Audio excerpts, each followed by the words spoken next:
दोस्तों नमस्कार। भारत की एक बेहद ही ताकतवर मिसाइल जिसके टेस्ट की खबरें आते ही चीन हर संभव कोशिश करने लगता है कि वह किसी भी तरह भारत को इस मिसाइल का टेस्ट करने से रोक सके। देखिए, इसमें चीन की कोशिशें करना जायज भी है क्योंकि भारत की यह मिसाइल है ही इतनी ताकतवर और खतरनाक कि चीन का अस्तित्व तक समाप्त कर सकती है। चीन को युद्ध के समय घुटनों पर भी ला सकती है। तो आप ही विचार कीजिए कि अगर हमारा कोई दुश्मन ऐसी मिसाइल का टेस्ट कर रहा होगा तो हम भी यही कोशिश करेंगे कि इस मिसाइल का टेस्ट किसी भी तरह रोक दिया जाए। अब यह कौन सी मिसाइल है जिसका टेस्ट करने का प्लान भारत कर रहा है और इस पर चीन क्या कदम उठा सकता है, तो इसी को लेकर शुरू करते हैं हमारी आज की पोस्ट। तो सबसे पहले इस मिसाइल के बारे में जानते हैं और इसके टेस्ट को लेकर आई खबर पर बात करते हैं। दरअसल इस पूरे मामले की शुरुआत कुछ दिनों पहले होती है, जब से खबर आ रही थी कि भारत एक बहुत ही शक्तिशाली मिसाइल का टेस्ट कर सकता है। लेकिन यह टेस्ट कब और कहां होगा, यह मिसाइल कौन सी होगी, इसको लेकर कोई पुख्ता खबर नहीं थी। लेकिन अब इसको लेकर स्थिति स्पष्ट हो चुकी है, जिसके तहत भारत ने एक नोटेम वार्निंग जारी की है बंगाल की खाड़ी को लेकर। और आपको जानकारी होगी कि नोटेम वार्निंग जारी तभी की जाती है जब कोई देश किसी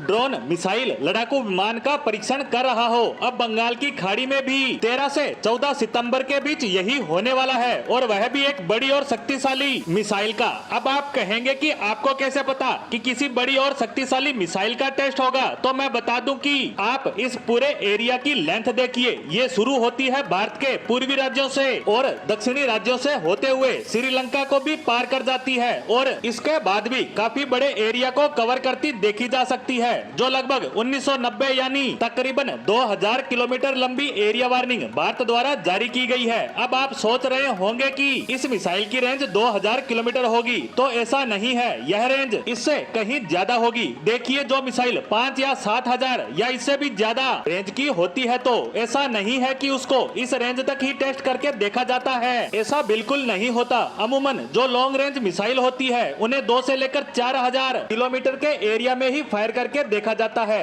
वरना आप ही सोचिए, अमेरिका और रूस की 10 से 12-15 हजार किलोमीटर की मिसाइलों को अगर इस रेंज तक फायर करके देखा जाता तो ये तो दूसरे देशों की सीमाओं में जाकर गिरती और ऐसा करना कभी संभव नहीं होता। इसीलिए 2000 किलोमीटर के तकरीबन ही इन मिसाइलों को फायर करके इनका टेस्ट किया जाता है। और इसी तरह भारत की नोटेम वार्निंग को देखे तो यह स्पष्ट होता है कि यह कोई बड़ी और खतरनाक मिसाइल होने वाली है। अब एक सवाल और मन में आ रहा होगा कि आखिर कौन सी मिसाइल का टेस्ट होने वाला है। तो आपको पता ही होगा कि भारत किसी भी मिसाइल का टेस्ट करने से पहले उसकी डिटेल नहीं देता, लेकिन फिर भी उसकी दूरी को देखते हुए एक्सपर्ट्स के अनुसार 2 मिसाइलों का टेस्ट होने की ज्यादा संभावना है। उनमें सबसे ज्यादा संभावना है K5 SLBM की, और अगर ऐसा होता है तो यह भारतीय इतिहास की अब तक की सबसे ताकतवर मिसाइल का टेस्ट होगा, क्योंकि K5 SLBM रेंज के मामले में लगभग अग्नि 5 की बराबरी करती है। लेकिन यह उससे भी ज्यादा खतरनाक है क्योंकि इस मिसाइल को पनडुब्बी से भी लॉन्च किया जा सकता है और इसकी वजह से इसकी रेंज काफी ज्यादा